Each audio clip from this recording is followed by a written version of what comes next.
We are Lagos Talks 91.3. Let's talk. It's 3 minutes past 11. A very good morning. It's a fantastic, fun-filled Friday right here on the Midday Show with me, Ify, here on Lagos Talks 91.3. Welcome, as always. And I'm sure you've been waiting for your favorite show on radio, Fridays from 11 a.m. It is, of course, the People's Perspective, where we dissect different topical issues from your perspective. And my co-host is in the studio, as always, Seun Kuti, with his nice nails. Big bird. Oh my gosh. Seun, what inspired your nails? I can see your nails are very colorful. Yeah, I did the colors of MOP Paris, red, black, green. Oh. You know, red for the blood, black for the people, green for the land. Wow. You know. That's I like it. Very well done. But I did nails. all the five. Then I did black and, and since I've been looking at it, it looks really nice. You women are onto something. I think I'm joining. We've been onto something you. for several years. Yeah. You people have for been quiet a lot about of this. Years. I'm joining you. We are appropriating. What's culture? Finger painting. The feminine culture. We are all embracing our feminine sides now. Yeah, indeed. Yeah. Anyways, guys, welcome to the show today. So today's theme is going to be majorly on insecurity in Nigeria. A few things have been happening in the space of just a few days. It's a short space of time. It's back to back cases of insecurity in different parts of Nigeria. So we're going to be taking on the story about the schoolboys who were kidnapped in Niger State.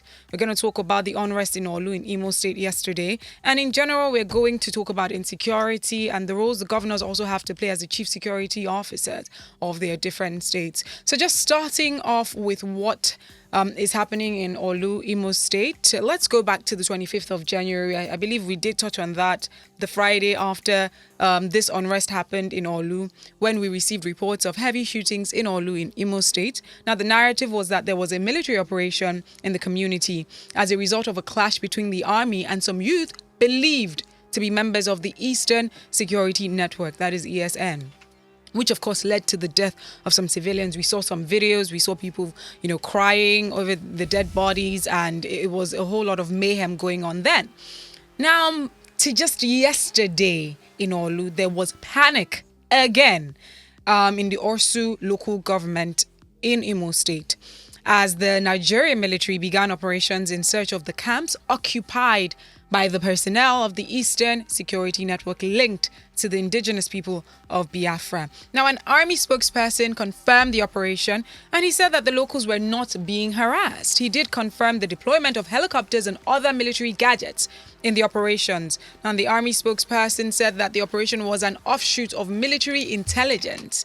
And just speaking with newsmen out there, they were able to gather from an indigene of that particular local government, speaking on the issue, saying that although, there is unrest in that particular area due to this military movement, that no civilian was harassed or shot in light of what was going on at the time yesterday. Nobody was shot at Lekki Tollgate too.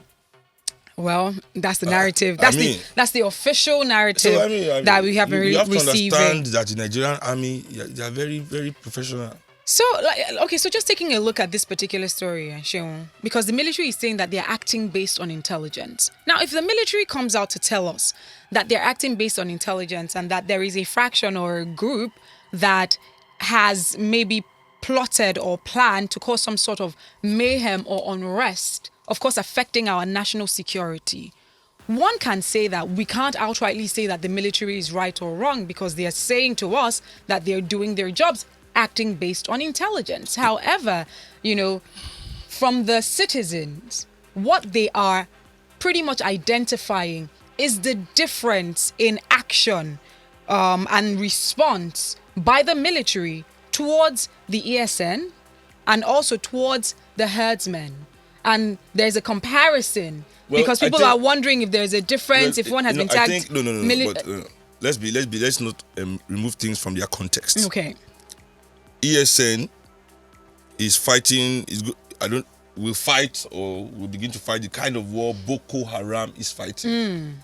You understand? So this is a war, a political war to claim territory and put territory under new command. See, headsmen are not fighting to claim territory. Indeed. They are bandits. Indeed. And I don't, sorry, I said headsmen. Sorry, everybody. These criminals and these bandits. And bandits. No, it's true, because when we say headsmen all the time, headsmen, people will start attacking. If, as I said before, me, I cannot allow one innocent headman or head boy be slaughtered in the name of, this whole crisis that we're having, that is actually being quite mishandled and state managed. Yes. By those that need violence to happen so that they can be relevant. When we look at ESN, for me, what matters here is that the government has not provided enough proof to take the action that they have taken. So we agree now. You can come and say, yes, ESN, you have information, they want to start war, all well and good, you take your action. But then the burden of proof lays solely on the accuser. Of course. You now have to prove, it is not the accused that has to prove your allegation. Since you've said these people are, and now you've gone to do all this, your usual power show, it is important that we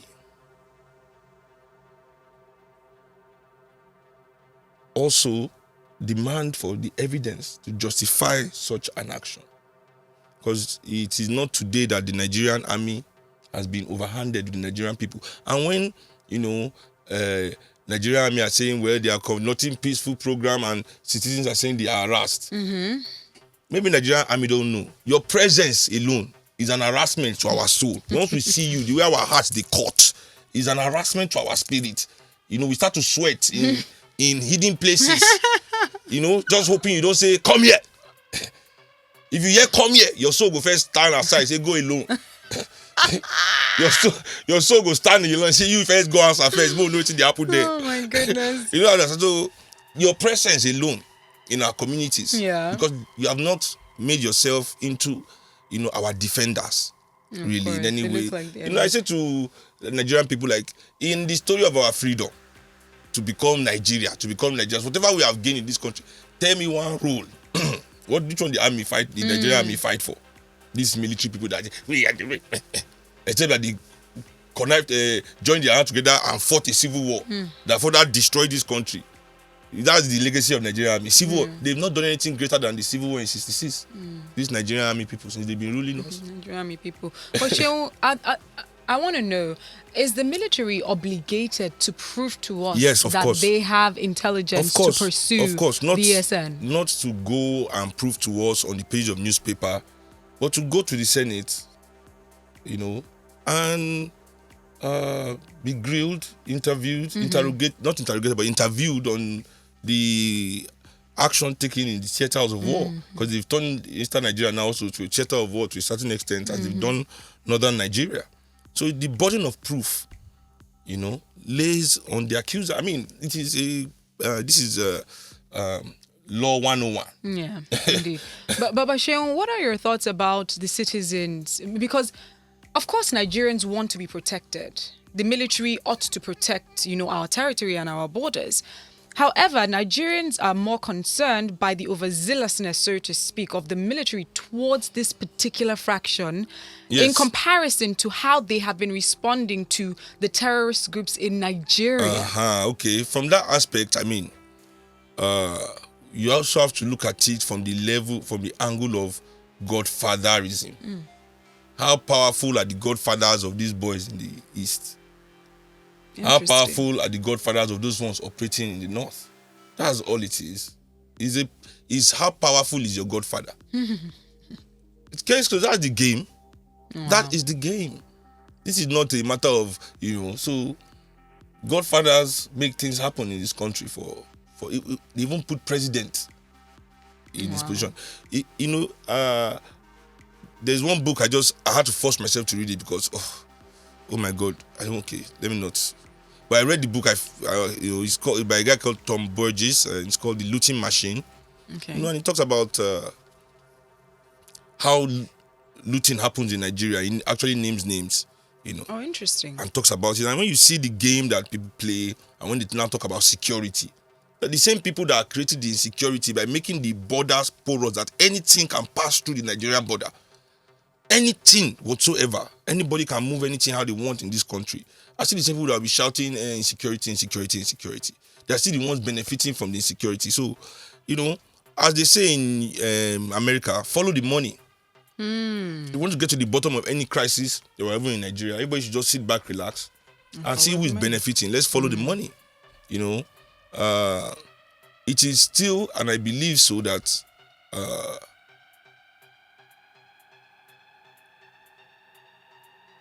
internally speaking, we as Nigerian people must begin to become class conscious. The class consciousness is something that is not really prevalent in our analysis and narratives in Nigeria. The clear division between the poor, the working class, and the professionals, and the elites of the country. There's no clear division because the elites have used their money to influence, all the to control all the institutions of influence in this country. Religion, education, and media. These are the institutions, because entertainment falls under media and all that, And they sing their praises, they take their words, they hail them, they praise them. There's no strong critique of their actions. So people do not see along class lines, So instead of people to see things across class lines, to realize because once you become class conscious, it's very easy to see the person against you. You understand? But then when they know that they don't give you that consciousness, they now begin to draw these fake lines that don't exist. Religious lines, ethnic lines, even gender lines, and all that. Anything to divide, the poor and working class people of the country from being one. So for me, definitely, what is going on in Nigeria is nothing but the will of the elite of this country. Of course. And with the people of the country, we must stand in resistance to. And the best way to resist is to organize. I even say people that say they want to fight. Say, how do you fight without organizing? Even though you want to fight, if fighting is your aim, before you start that fight, you must organize now. Why are we afraid of the work of organizing politically? At least so that we know what we are for. And everybody just want to fight, every man for himself. Just see anybody that looks like Hausa, you fight him. Anybody that looks like Igbo, you fight him. Then any Igbo man say, So Seun, because you made mention, especially with the political elites, just looking for means to further divide us as a people. Now, with this division that is taking place, and with the way the military has responded to the ESN in comparison to the way they responded to, Boko Haram, banditry, and the likes, and you made mention that it's all about godfatherism, the godfathers in the east, the godfathers, up north, and all that. Now, what do you think this means in terms of the division of the people? Because if we're further divided, a lot of people have been saying that we are inching towards another civil war.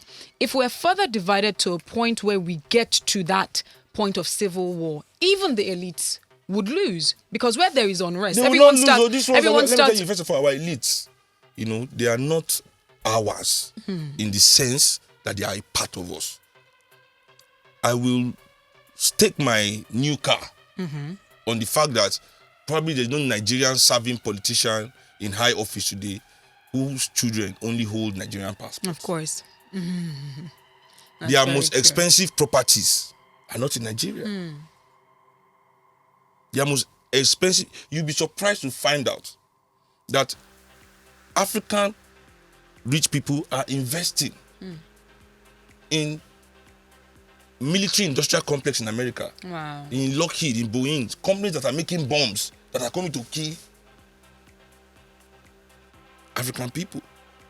Instead of developing our own local armament companies, no matter how bad, to start somewhere. I mean, look at the Biafra War, when there was an embargo and nobody could ship arms to the Easterners. Look at what they came up with. Go and read the history of the war. Such It's not, the ingenuity that came out of the East during the Civil War was incredible. Why? Because they couldn't look outside. They looked within. Yeah. So that's very true.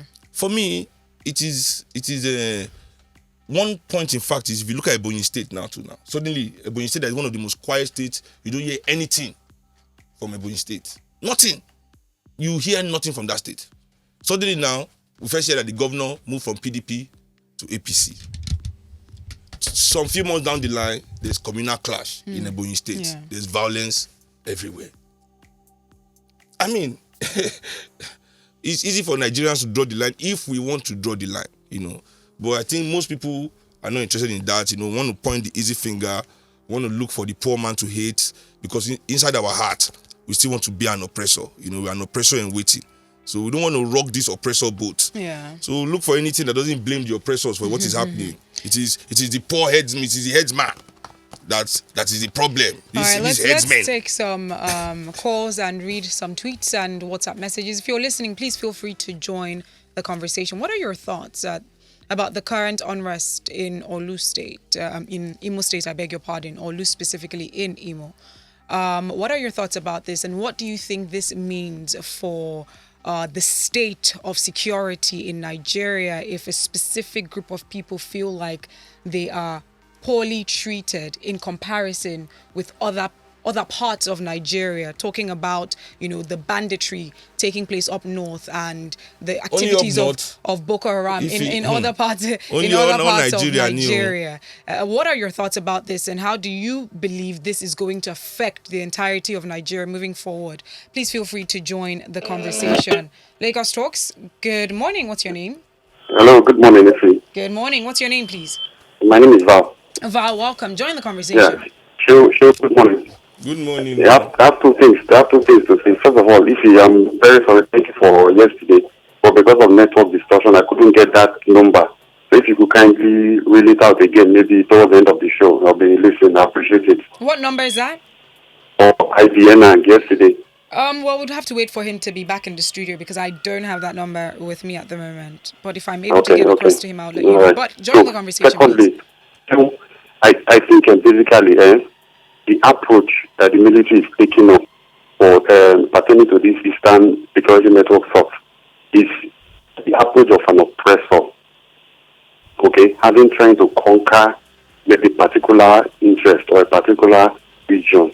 Because I don't see why if something like this were to be happening, probably they would have summoned or called for a security meeting, at least to brief the chief security officers of this state, call their attention to this particular incident, call the leaders, the traditional rulers, and all that to talk to these people, so that they can use another approach to quell this particular tension. For them to just forcefully get in there and start maybe harassing or taking this, it shows bias, because where the crises are really happening, we don't see this kind of approach.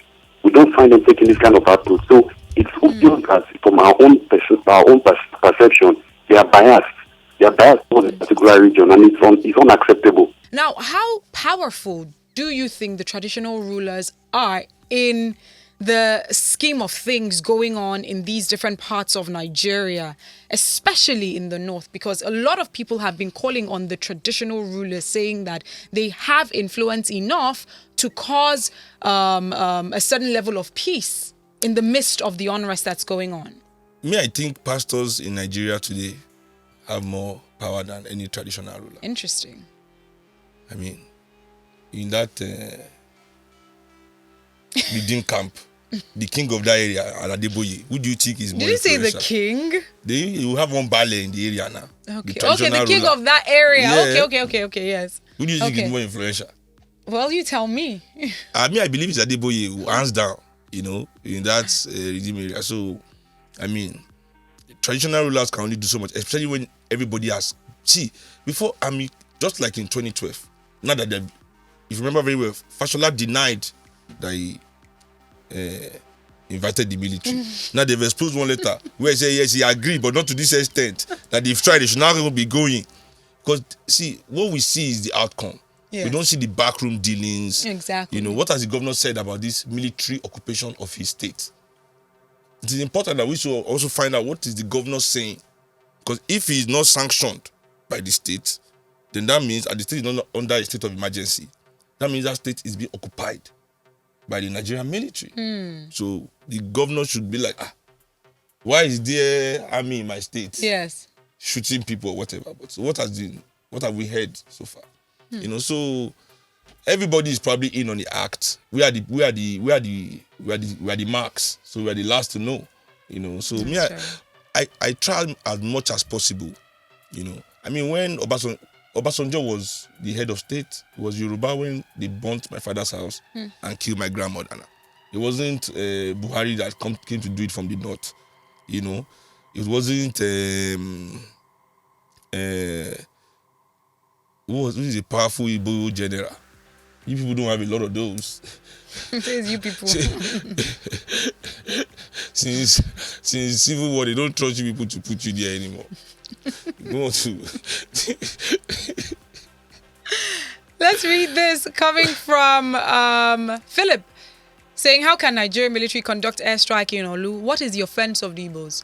In a country where the Minister of Defense has asked people to defend themselves because the government is not ready to fight their organizations that are killing people everywhere in the country. This is coming from Francis, saying, hi, I'm Francis.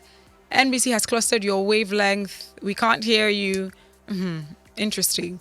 Francis is saying, TPP, everybody say, yeah. All right. Yeah. I will try and speak with the engineers to ensure. And please, specifically, what area are you talking about? Let's not just accuse NBC and say that they're the ones doing it. This is coming from Kelewensky, saying today. I believe the guy, though. I'm allowed my beliefs.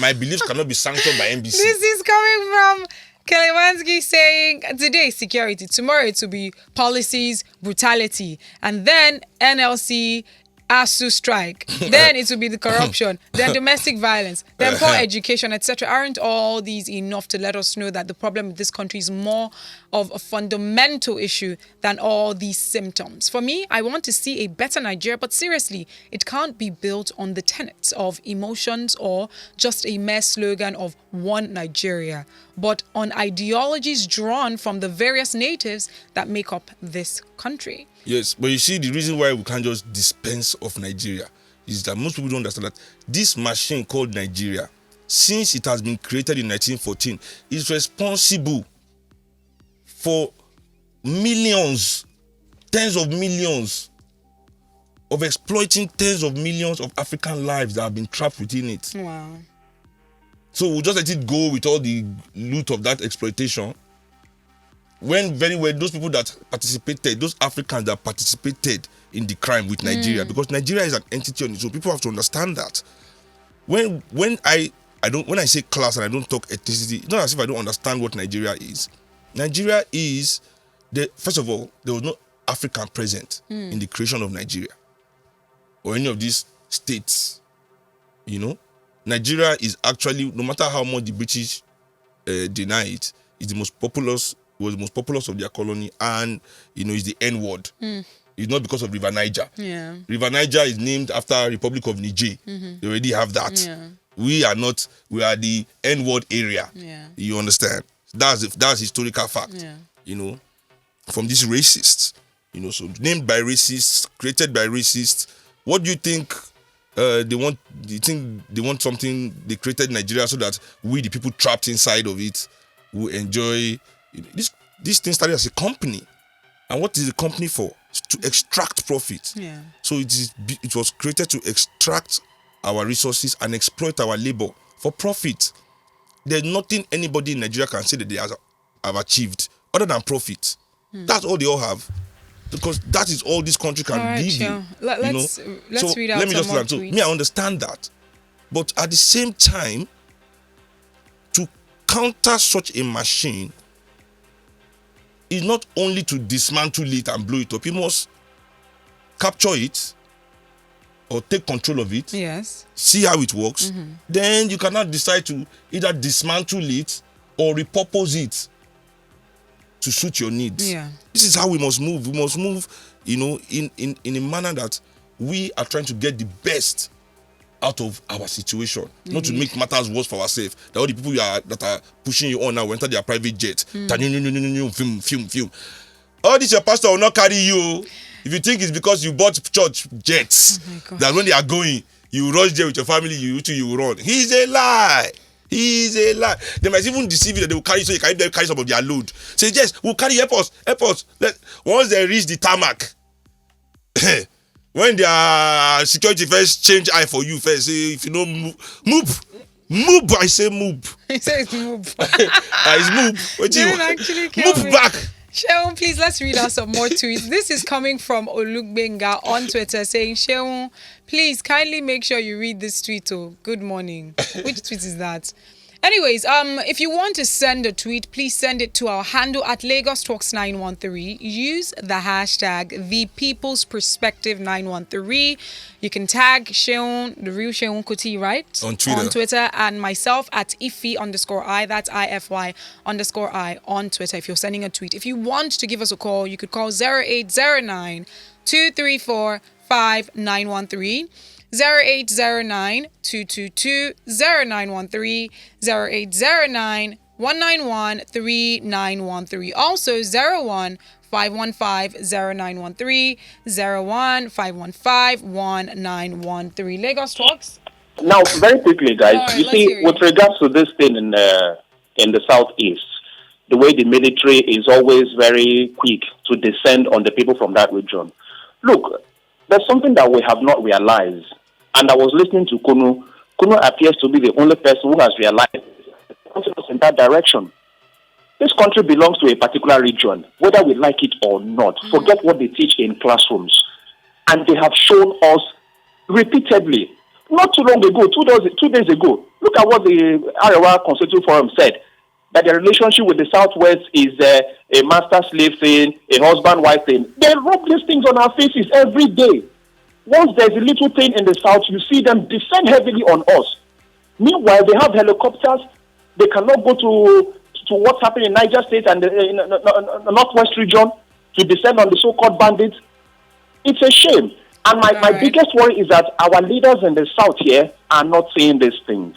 All right, thank you for that. This is from Chifudo on WhatsApp saying, good morning, Ify and the Big Bird. So our military can gather information and start acting without proof while Sheikh Gumi is busy snapping selfies with killers and criminal elements, and the Kagara kids were kidnapped. This is Sheikh Gumi is a religious man. He has more power. These people don't have the power these people have. Like you did mention earlier. I've This is from told you. Jay saying, I agree with Sheun when he said that some politicians are investing in the military-industrial complex abroad who make bombs and they use it on Africans.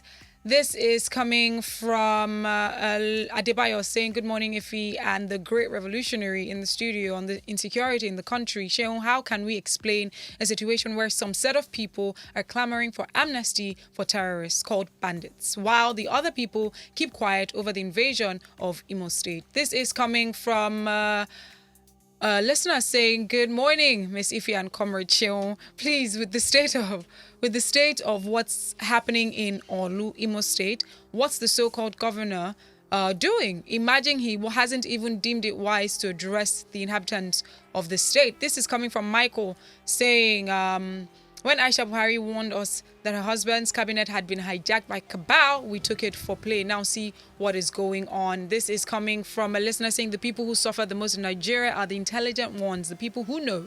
It's so sad to know and feel hopeless and unable to change anything. This is coming from a hit saying, good morning. Why will the minister tell people to defend themselves? What did you vote the leaders for? Nigeria is turning into Iran every day. This is coming Iran is peaceful. Oh, you mean Iraq? This is probably Iraq. That's what she's saying.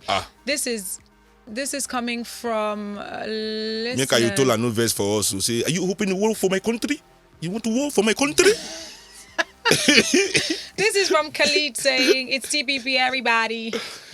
This is TPP, from yo. Ernest saying, good morning, Ify and Sheun. God bless you guys for being the voice of the voiceless. Now, Sheun, we need to move on because we're talking about insecurity. Let's also take a look at what happened in Niger State. Now, barely 2 months after over 300 students were kidnapped in the nearby Katsina State, no fewer than 42 people, including 27 students and about 15 of the school workers as well, were kidnapped when bandits attacked Government Science Secondary School, Kagara, in Niger State.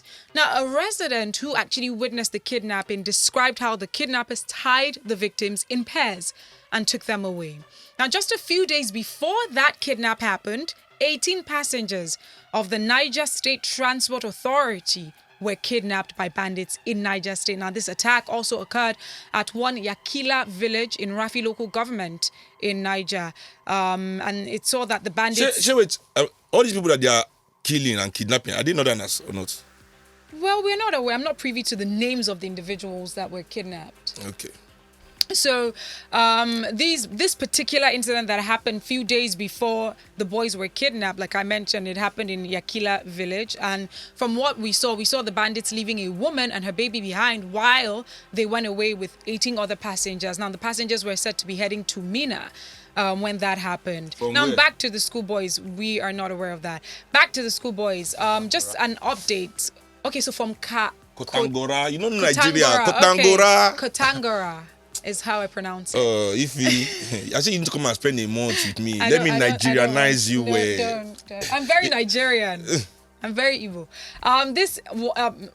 Going back to what happened to the schoolboys, just an update from that, because a lot of people were asking what's next, what is the government doing in response to that. Bashir Ahmed, the personal assistant to the president on media and publicity, gave an update via his Twitter page saying, and I quote, the National Security Advisor, IG of Police, Information and Police Affairs Minister are currently in Mina, Niger State, as part of the federal government rescue operations of the students of the Government Science College in Kagara. Then later on, the Minister of Defense decided to chime in, Major General Bashir Magashi. He said that the government will adopt the same tactics that it used to rescue the Kankara schoolboys, to rescue the 27 students that were abducted. Now, the minister did disclose this on the sideline of the screening of service chiefs by the House of Representatives on the 17th of February. He did say that the service chiefs will swing into action immediately. They're done through with the screening. He said, and I quote, we have demonstrated our ability to take on the challenge, and we have done it in Katsina when the children were kidnapped. Within 2 days, we got them back. Hopefully this time we will do the same to get these captives back. Sheikh Gumi, please help us make the call. He then went further to encourage the general public, which of course was a point of contention for a lot of people, where he did say that it is not the responsibility of the military alone. It is the responsibility of everybody to be alert and ensure that safety is there when necessary. We shouldn't be cowards, according to his words. And he also went further saying sometimes the bandits come with about 3 rounds of ammunition. Before you go on, how many police were in his convoy to that place was giving this speech? This man that said we shouldn't be cowards. Because it's very easy to not be a coward when you are surrounded by police and army working for you. If me, I have 20 policemen now in my convoy waiting for me outside. You say be bold. I will be the bravest man here. This hefty man here, if I give a slap. This guy will not say I'm brave. If he look me, if my who looking eye back, he go tell me say sorry sir. Sorry sir. Hey. So this is what I say about these people.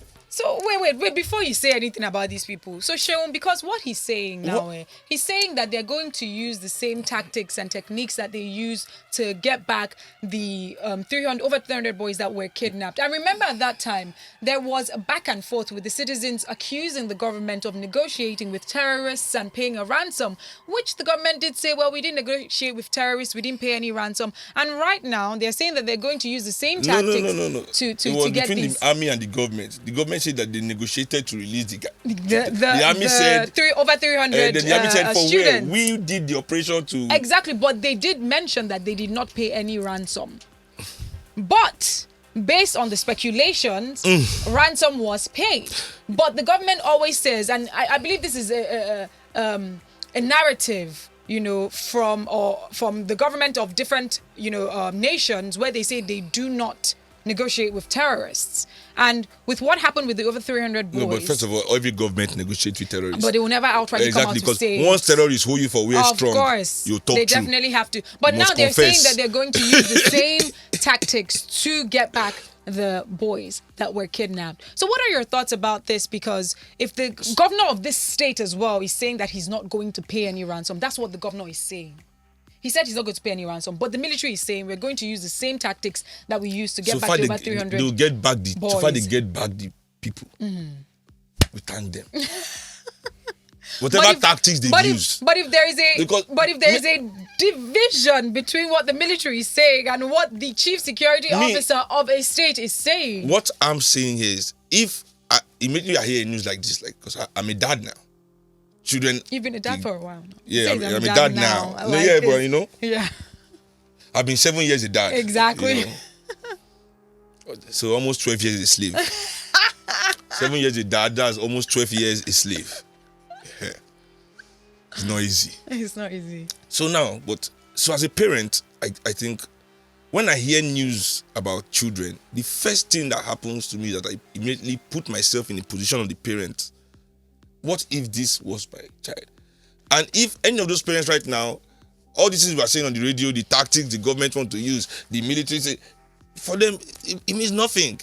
What matters is, where's my kid? Who is going to help me find this child?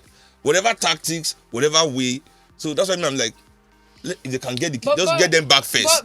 Then we can now go into analysis. But a lot of people believe that the more you play to what the kidnappers are asking for, the terrorists are asking for, the more you become a slave to this set of people, because they know that they can further kidnap because they know where to hold you to get the ransom.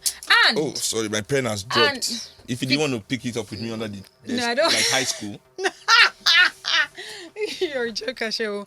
But aside that, the citizens are also saying, so if the government of Nigeria is paying a ransom to terrorists, you're indirectly financing the weapons of the terrorists. Of course. So really, what is the state of this decision that the government might, decide to go with? If they're saying that they're going to pay a ransom, but we know that indirectly that is financing terrorism.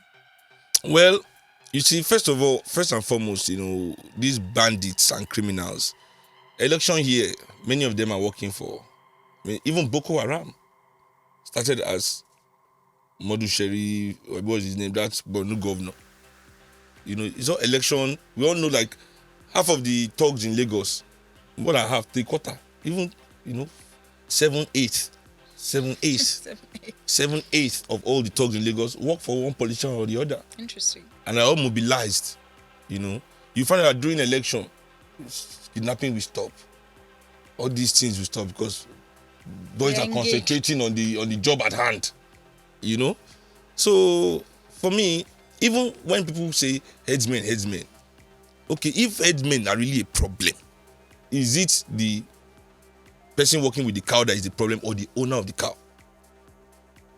Because he's the one that is sending them now. So why are we not saying head owner?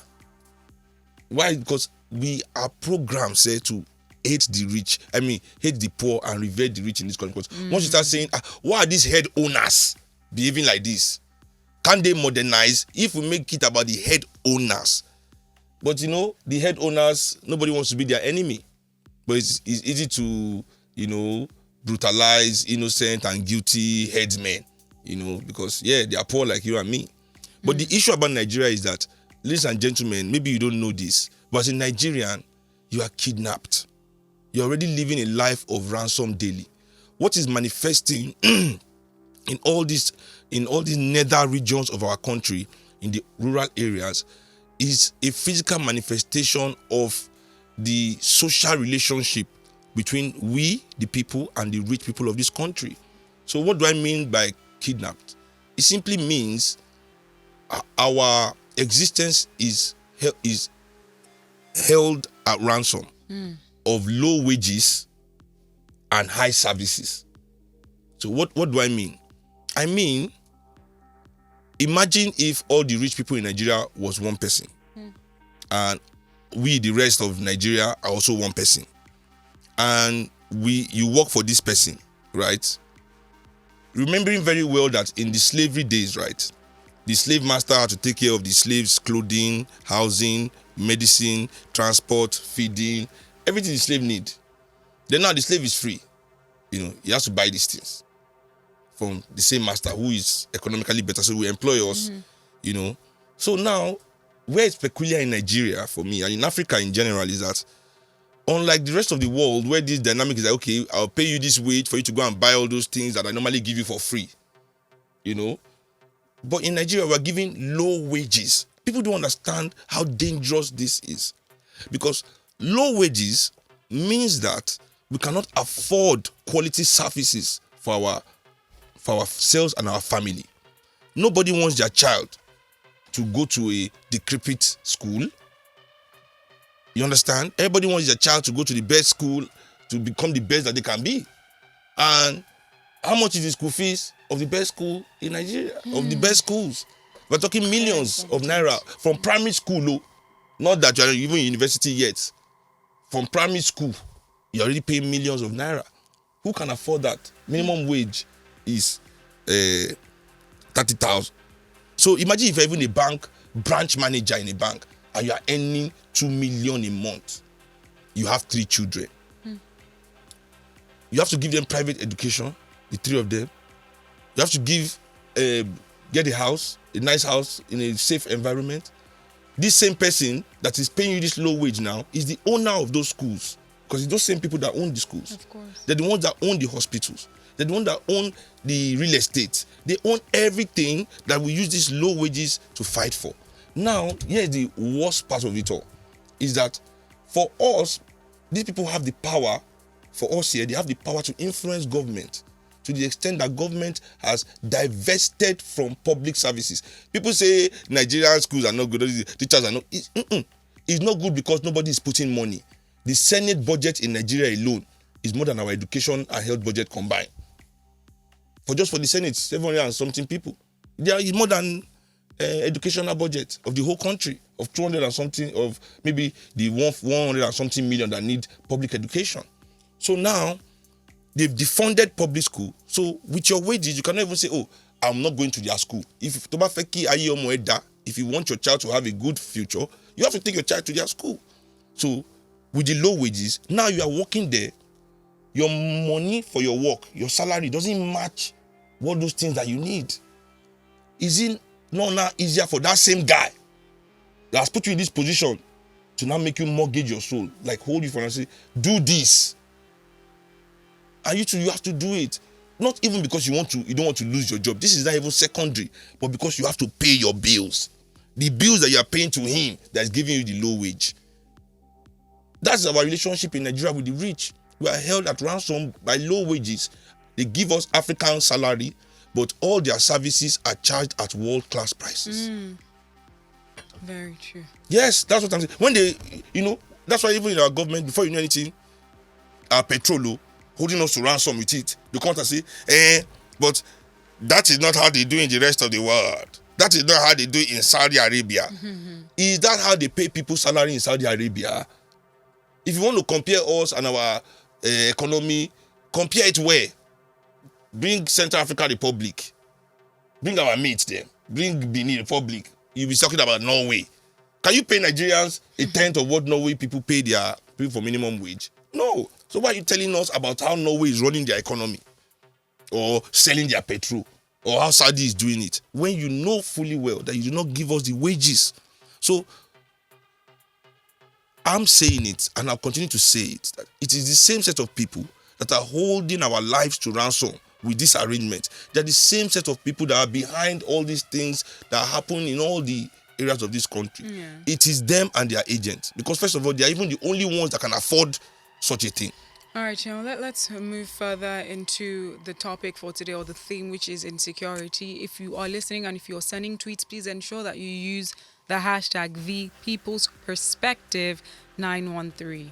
And so the question right now is... But they control security votes. Don't forget that. There you go. which they don't give account for, clearly. And so in light of that, do you think that if the governors begin to have some sort of influence, towards the police or towards the military, that it's going to make a difference in insecurity in their different states? You arrest a governor's son, or as a military man, slap a governor's daughter, then the governor has influence over the military. I keep telling people in this country, it's only when it comes to doing their job. Only when it comes to serving us. Because they see us as being, if people don't understand this, as in Nigerians are refusing to understand what I'm telling them about the elites of this country and what they behold there and how they see the political and the ruling class in this country. That they see us as so beneath them that now we are not worthy of their salary. How can we be working for these people? You understand? That's how they think. So when it comes to protecting our lives or doing their job as it relates to us, you start hearing all sorts of excuses. I don't control the military. I don't control I have no power. But when it comes to their own personal business or personal lives, they use their influence in all these institutions to get goals, to get results. When they want to put their children, they don't pause me to bad connection. Africa, sorry. Let's go. You stop my Instagram live. Let's keep it going. You know, so when it comes to delivering services for us here in Nigeria, suddenly everybody is coming up with all sorts of manners of excuses and how powerless they are. I mean, you see governors, ministers acting like victims in this country. You know, Buhari, the president of Nigeria, coming out talking like, you know, we are victimizing him. You understand that kind of thing? So I mean, this is the style here. This is the style. We know this style. You know, we know this style. I think governors as is. They know their states well enough. To be a governor of a state, you know, you cannot be a novice about that state. You know, you must know that state in and out, like the back of your hand. You must get people for every area. You understand? Nothing will happen in that state. If you cannot find out through official channels, you find out through the unofficial channels that have been existing in Africa since time immemorial. You understand? You know, so because it's the community. You know, nothing can happen in the community without the community. Of course. You know, so when they start giving all these excuses, I just take a look at their personal lives and see how these kind of excuses never come up when they are trying to achieve things from our commonwealth, for that matter. I'm not saying, you know, I'm not even blaming them for doing things for themselves. Let's take some calls. Lagos Talks, good afternoon, or good morning, I beg your pardon. Good morning. Good morning, who's speaking? You have Ebuka on the line. Good morning, Ebuka, how you doing? Welcome to, where's my bed? I hear you. Far from me. You know, people don't like this. You know, we have a easy. You know, being busy. Being in Nigeria has been a wonderful thing. Carrying something. So, if you, hi. Please join the conversation. Okay, yeah. This government, you know, their response to all that has been happening shows they are not putting unity as it is. Because their response is showing that we are separate apart. Because look at what's happening in Olo. And it's just the reality of what they are saying. The elite using their money to protect their personal interest, which is of particular people. And we are talking of the unity of Nigeria, listening to Adeyemi Kuni talk about marginalization and everything. And we believe Nigeria will work for us all. Okay. But at the end of the day, their response is harsh. It don't make sense.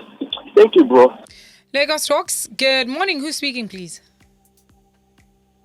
All right, we lost that. This is coming from Olu saying, I support the military operations in Olu. They should go to all Nigerian forests and flush out all the criminals, not only in Olu. This is from, he's saying these government individuals don't care about the masses anymore. It is not people that own their... Is it not people that own those cows? Their own land is not good to real cows. Why are they using their own to disturb other states? Everybody, listen, we understand what you mean. I'd rather not read the rest of that. This is coming from Kelewanski saying, Sheon, we are a different people, whether you like it or not. You can't use the analogy that an Igbo woman has in successful marriage with an Hausa man, except that analogy suffices for the people. It is not bad governance or bad luck that the region, not geography, but cultural. Listen. Yeah, I said, I'm just so you confused. can tell these tribalists. I'm just really confused. These tribalists, you know, you can tell them by their typing skills. This is coming from Adebayo say, if only if. We have the highest number of roadblocks in the southern part of the country. The same in the northern part of the country. The terrorists called bandits would not have been able to kidnap larger numbers of people in that part of the country. The question is, this is 2021. How come we still have rural area in this country? This is another question nobody is asking. Very good question. What's the meaning of rural area in 2021? This is coming from Udochukwu saying, it baffles me how bandits, Boko Haram herdsmen roam around some bushes without fighting each other. Interesting. This is coming from Adebega saying, Nigerian Minister of Defense. What are they supposed to do? As soon as just see themselves. They'll be like, that's hilarious. Adebega is saying, Nigerian Minister of Defense is charging harmless people to defend themselves against Boko Haram bandits that carry sophisticated weapons. Honestly, this cabinet is full of weirdos. It reveals the mental state of these individuals. This is coming from Khalid saying, Shehu, do you think the kidnapping of school children has a political undertone? Because it seems to be a new trend amongst our militia. This is coming from... Of course now, it's do me, I do you. I think when APC, when PDP was there, bring back our guests, that was APC. They say APC politicize it. In fact, the president did not even believe it happened at all. The then president, Jonathan. Then his wife came to say, there is God, though. Remember that press conference with the principal of the school? It's timeless. Berating her for lying that there was a kidnap. Of course. All these bloody people are shedding in Boronu. Sharing, actually. Sharing. This is coming from... Share don't enter our blood. Field Marshal saying, yes, you're right, because in the South, they engage in extortion of people and businesses like mad. And not only state, but local government and area boys, but nothing to show for collecting the money. I tell you that it is easier to do business in the North than the South. The issue going with... Northerners and this whole banditry, that they are losing their lives in humongous numbers. Of course. In enormous numbers. It's still being under-recorded as you well. Understand? And this is what I'm saying. So instead of us to see us as a class under attack, they are trying to let us see ourselves as attacking each other. You understand? Whereas it's just a class of us, the same set of us that they've always been here. They are the same people that were willing to sell their brothers and sisters that time for things like mirror. That they've always valued things over people. Yeah. And since we came in contact with the Europeans, they've been empowered, due to European commerce and trade and guns, they've been empowered to become those that have been running our societies now for the last 500 years. That's why 60 years of independence, they can't solve one problem. That's ridiculous. Let's take these calls. Lagos Talks. Good morning. Who's speaking? Hello. Hi, good morning. Good morning. Good morning. What's your name? My name is Emmanuel. Emmanuel, let's hear you. How you doing, my brother? I just found your other time. Fine. In fact, God will continue to bless people for sticking out the truth. Amen. The unfortunate thing is that many of the laymen in the streets, the government is not listening to them. If this get together called Nigeria is not working out, is it not better all of us 2 hands on this can agree to divide? Do say now. Want to talk about it. At the time, my own father was not born in Nigeria. He was born in 1901. Nigeria came into existence in 1914. So I can still talk to the system of my father to say I'm not a Nigerian. So do many of us. I know Fela was born after them, but before them, his own father wasn't born in Nigeria, if I may say. So yes, if this is not working, let us just decide this country and everybody go. Why would these people continue to humiliate us? Make them outside of the country feel as if they are nobody. It's not fair now. Yeah, but the truth is, I feel like even if we break up, our local politicians will continue the same behavior that they have under Nigeria. If the breakup happens today, I'm telling you, those who fight for this freedom will not allow the politicians to take advantage of the thing that is already corrupt.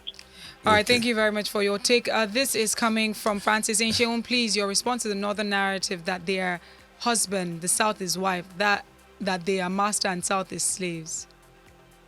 I don't know. So his response. They said one Arewa consultative forum. Okay, what's your response to that? That narrative. First of all, me, I've not ever paid mind to those, because as I said,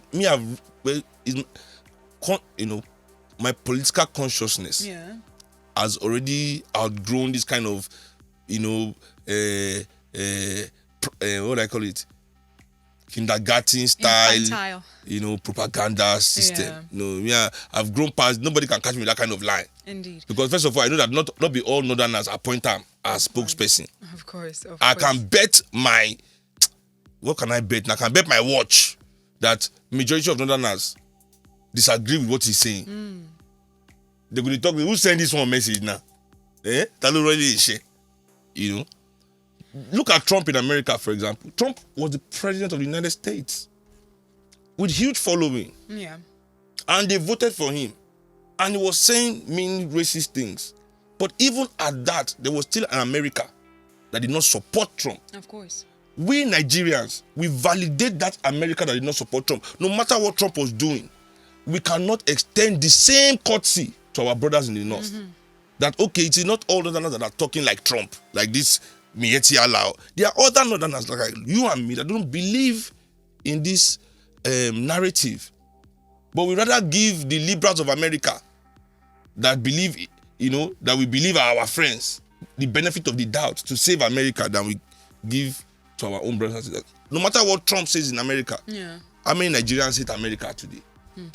All right, Cheo, it's 12. We need to wrap this up. It's been a great show. Thank you so much to everyone who was a part of this show. As always, a pleasure. Thank you, Instagram, for removing me from my life. Thank you. I will not talk too much again but next week. But we'll have our video up on our YouTube page by today. So in case you would like to go over the show and also see us in the studio as well, you can check out our YouTube page, Lagos Talks 913, for today's episode of The People's Perspective. Big Bird, always a pleasure. Oh my gosh. I actually didn't know that was like a signature tune until I heard that song.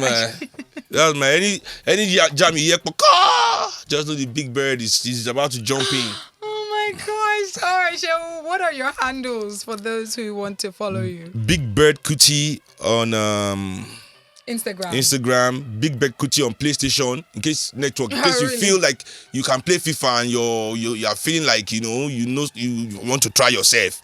I mean, look for that handle. Let's dance. And Ify Seun Kuti on Twitter. All right, guys, reach out to me on Instagram and Twitter at Ify_I. That's IFY_I. The People's Perspective is on Fridays, 11 a.m. to 12. Make it a date with us. Coming up next is the world news coming to you live from our media studios. Stick around.